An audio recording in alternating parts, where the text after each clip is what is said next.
Stress मतलब आप लोग जानते हैं दबाव, तनाव। क्रॉनिक मतलब एक लंबे अवधि तक, लंबे समय तक चलने वाला दबाव। क्रॉनिक मतलब निरंतर रूप से लंबी अवधि तक चलने वाला जो स्ट्रेस है, तनाव जो है, can lead to continuously high levels of cortisol. लंबे समय तक चलने वाला स्ट्रेस जो है वह लीड यानी अग्रसर कर सकता है टू कंटिन्यूअसली, नियमित रूप से, high levels of cortisol. Cortisol क्या होता है? कॉर्टिसोल एक हार्मोन है। कॉर्टिसोल क्या है? एक हार्मोन है। और ये हार्मोन कैसे प्रभावित होता है? किससे? फ्रॉम क्रॉनिक स्ट्रेस, यानी नियमित रूप से और लंबे समय से चलने वाला जो तनाव है वो क्या कर देता है? कॉर्टिसोल को बढ़ा दे के स्तर को उच्च कर देता है, बढ़ा देता है। यानी हार्मोन बहुत ज्यादा प्रभावित, कॉर्टिसोल एक प्रकार का हार्मोन है, यानी कि बना रहने वाला हार्मोन है। This hormone eight normal levels, जब ये हार्मोन क्या होता है? सामान्य स्तर पर होता है, नॉर्मल लेवल्स पर होते हैं। हेल्प्स टू मेंटेन, तब ये मदद करता है मेंटेन यानी बनाए रखने का, एन एक्टिव, एक सक्रिय, हेल्थी बॉडी और स्वस्थ शरीर को। यानी कि कॉर्टिसोल जो है इज अ हार्मोन, ये हार्मोन है। और जब ये नॉर्मल लेवल पर होता है, एक सामान्य स्तर पर होता है, तो ये हमारी बॉडी को हेल्दी और एक्टिव बनाए रखने में मदद करता है, यानी कि स्वस्थ और सक्रिय बनाए रखने में मदद करता है। इंक्लूडिंग, शामिल करते हुए, रेगुलेशन ऑफ मेटाबॉलिज्म। रेगुलेशन मतलब नियमितता, ऑफ मेटाबॉलिज्म। मेटाबॉलिज्म क्या प्रक्रिया है?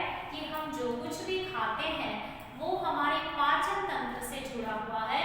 जो कुछ भी हम लोग खाते हैं और वो जो हमारा भोजन है वो हमें कितना एनर्जी देता है, और ये जो प्रोसेस है, ये जो प्रक्रिया है, ये क्या कहलाती है? मेटाबॉलिज्म।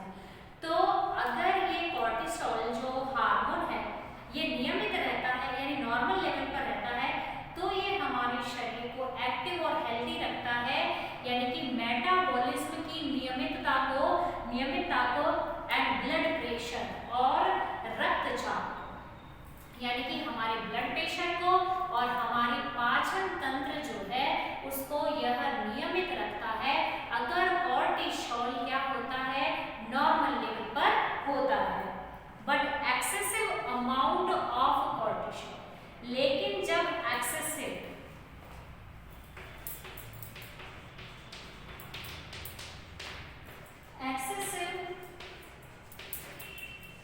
अत्यधिक मात्रा में, लेकिन but excessive amounts of cortisol, लेकिन कॉर्टिसोल का जब ये एक्सेसिव अमाउंट हो जाता है, यानी अत्यधिक मात्रा में हो जाता है, कैन सप्रेस, तब ये दबाव डालता है किस पर? The immune system.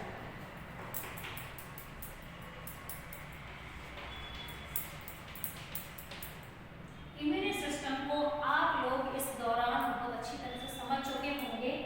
Immune system रोग प्रतिरोधक क्षमता, जो कि हमें इस महामारी के चलते, यानी कोरोना के चलते, हमें हमारे इम्यून सिस्टम को स्ट्रॉन्ग करना है।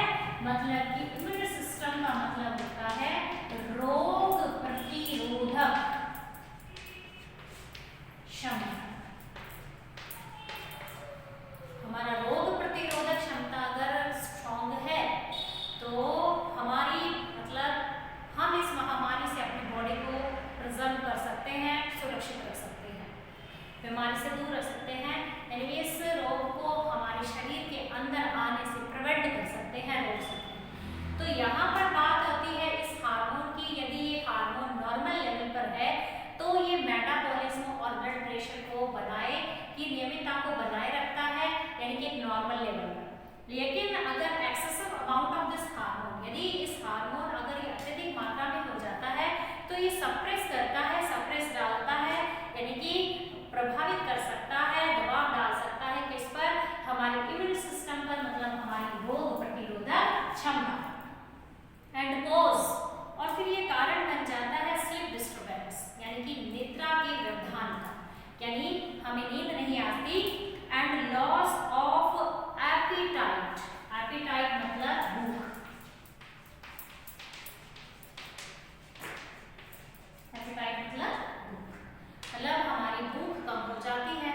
निद्रा में, नींद में स्लिप ऑफ डिस्टर्बेंस यानी कि स्लिप ऑफ डिस्टर्बेंस यानी व्यवधित पूर्ण या व्यवधानपूर्ण निद्रा हो जाती है। हमारा इम्यून सिस्टम स्ट्रॉन्ग की बजाय क्या हो जाता है, वीक हो जाता है। एंड और हाई लेवल्स ऑफ कॉर्टिसोल, अगर कॉर्टिसोल यानी इस हार्मोन का लेवल उस क्या हो जाता है, हाई हो जाता है, उच्च हो जाता है। Can also increase your heart rate, अगर कॉर्टिसोल हाई लेवल पर हो जाता है तो यह क्या कर देता है, ये क्या कर सकता है, इंक्रीज मतलब वृद्धि कर सकता है योर तुम्हारी हार्ट रेट, हृदय गति, यानी कि ये क्या कर देता है, हृदय गति को बढ़ा देता है, हृदय गति में वृद्धि कर देता है यदि कॉर्टिसोल हार्मोन हाई लेवल पर हो जाता है। और ब्लड प्रेशर यानी कि हमारे रक्तचाप को भी बढ़ा देता है। And your cholesterol and triglyceride levels, और जो हमारा कोलेस्ट्रॉल है, कोलेस्ट्रॉल क्या है, एक प्रकार का फैट, वसा, और ट्राइग्लिसराइड्स जो है ये भी क्या करता है, जो कि हम भोजन करते हैं, हम जो भी भोजन करते हैं उससे जो हमें वसा प्राप्त होती है, फैट्स प्राप्त होता है, तो ये चीज जो है ये क्या कर देता है, उसके लेवल को भी बढ़ा देता है, यानी कोलेस्ट्रॉल भी बढ़ा देता है और ये ट्राइग्लिसराइड्स को भी बढ़ा देता है। ये कोलेस्ट्रॉल और ट्राइग्लिसराइड्स जो है ये क्या कर देते हैं, फैट्स की मात्रा को, वसा की मात्रा को हमारे शरीर में क्या करते हैं, बढ़ा देते हैं। तो जो भी हम भोजन ग्रहण करते हैं, अगर ये जो हमारा हार्मोन है कॉर्टिसोल, अगर इसका लेवल हाई हो जाता है तो ये हमारे शरीर में ट्राइग्लिसराइड और कोलेस्ट्रॉल की मात्रा को भी बढ़ा देता है। Risk factors of both heart attacks and strokes, और रिस्क फैक्टर्स मतलब कि ये जो जोखिम भरे जो तत्व होते हैं फॉर बोथ, दोनों के लिए हो जाते हैं, हार्ट अटैक यानी हृदयघात, एंड किसके लिए, स्ट्रोक्स के लिए, स्ट्रोक्स का मतलब होता है पैरालिसिस, मतलब कि लगवा, क्या हो जाता है, लगवा, यानी कोलेस्ट्रॉल बढ़ जाता है और ट्राइग्लिसराइड्स बढ़ जाती है हमारे शरीर में, किसके कारण, यदि हमारे हार्मोन कोलेस्ट्रॉल अगर वो उच्च लेवल पर, हाई लेवल पर होता है तो ये कोलेस्ट्रॉल और ट्राइग्लिसराइड्स को बढ़ा देता है और ये दोनों का कारण बन जाता है इसका, स्ट्रोक्स का और हार्ट अटैक का, हृदयघात का और लकवे का। The byproducts of cortisol, byproducts, products मतलब उत्पाद, byproducts, byproducts उत्पाद, उस प्रोडक्ट से और प्रोडक्ट बनेगा, ठीक है ना, एक प्रोडक्ट है उसके जो उप है वो क्या कहलाएंगे, by products. The by products of cortisol acts as sedatives. अब एक बीमारी तो जागृत होती है, कॉर्टिसोल का अगर स्तर बढ़ जाता है तो इस जैसे हार्ट अटैक और स्ट्रोक का हो जाता है, कोलेस्ट्रॉल बढ़ जाता है, तो इसके साथ साथ इसके जो बाय प्रोडक्ट्स हैं किसके, कॉर्टिसोल के, इस हार्मोन के उच्च लेवल तक पहुंचने के, एक्ट एज सेडेटिव्स। सेडेटिव्स का मतलब होता है, सेडेटिव्स क्या हो जाता है, नींद लाने वाले, which can lead to change in mood. वो फिर मतलब सेडेटिव्स मतलब कि सेडेटिव्स का काम करने लग जाता है, यानी नींद लाने वाली एक दवाई के रूप में काम करने लग जाता है, and which can lead to change in mood, और फिर ये चीज हमारे मूड में, हमारी मनोस्थिति में परिवर्तन ला सकता है, परिवर्तन की ओर अग्रसर हो सकता है, स्पेशली विशेष रूप से to feelings of depression. Depression यानी क्या करना, क्या महसूस करना, निराशा को, हताशा को महसूस करना। तो अगर कॉर्टिसोल का हाई लेवल हो जाता है तो हमें ये क्या हो जाते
सौभाग्य से the body has a natural counter balance, कि हमारे शरीर में क्या होता है, एक काउंटर बैलेंस होता है। काउंटर बैलेंस मतलब संतुलन बनाने की शक्ति। काउंटर बैलेंस, बैलेंस आप लोग समझ गए, काउंटर बैलेंस यानी कि क्या करना, संतुलन बनाए रखने की शक्ति। कि हमारे शरीर में एक नेचुरल काउंटर बैलेंस होता है, यानी कि एक प्राकृतिक शक्ति होती है शरीर को संतुलित रखने की। क्या, टू द फाइट और फ्लाइट रेस्पॉन्स, मतलब कि लड़ो और भागो प्रतिक्रिया की, called the parasympathetic nervous system, जिसको पैरासिम्पैथिक नर्वस सिस्टम कहते हैं। सिम्पैथिक नर्वस सिस्टम हम लोग जो प्रीवियस हमारे पैराग्राफ्स आए हैं उनमें पढ़ चुके हैं। सिम्पैथिक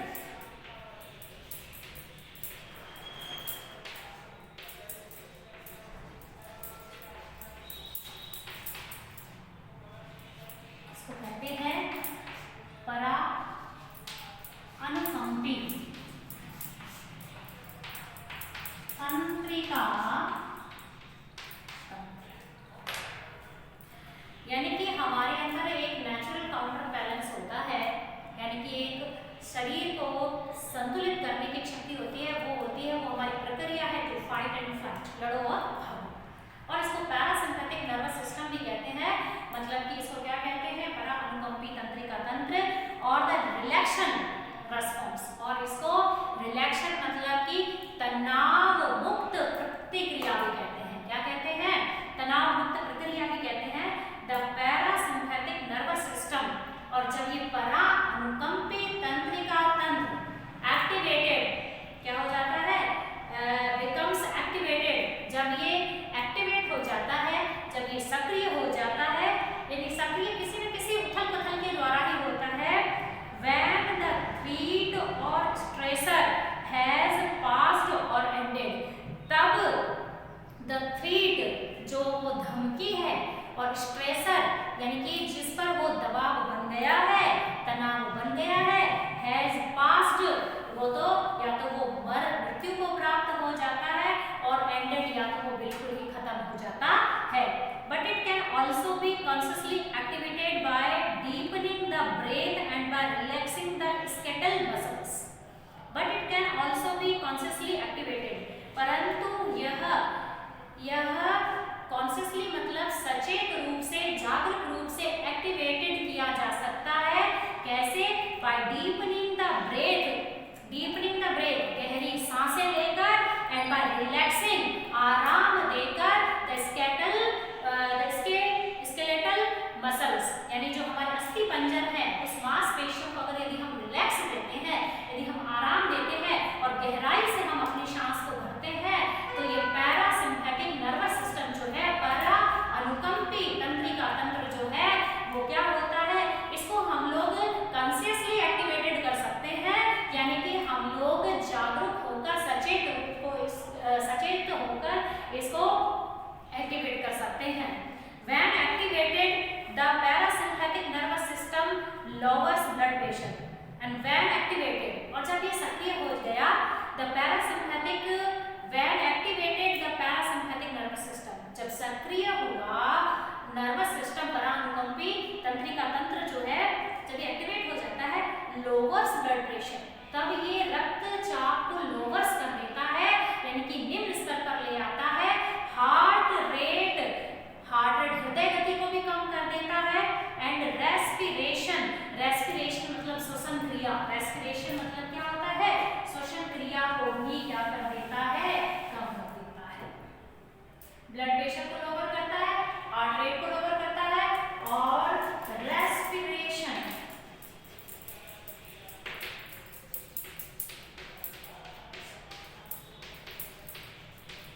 यानी कि हमारी श्वसन क्रिया को भी क्या कर देता है, the pace of the breath. Respiration क्या है, द पेस मतलब गति, यानी कि हमारे सांस लेने की जो गति है, जो क्रिया है, उसको भी कम कर देता है। Digestion and elimination are allowed to be stimulated. Digestion मतलब पाचन, एलिमिनेशन का मतलब होता है, उत्सर्जन।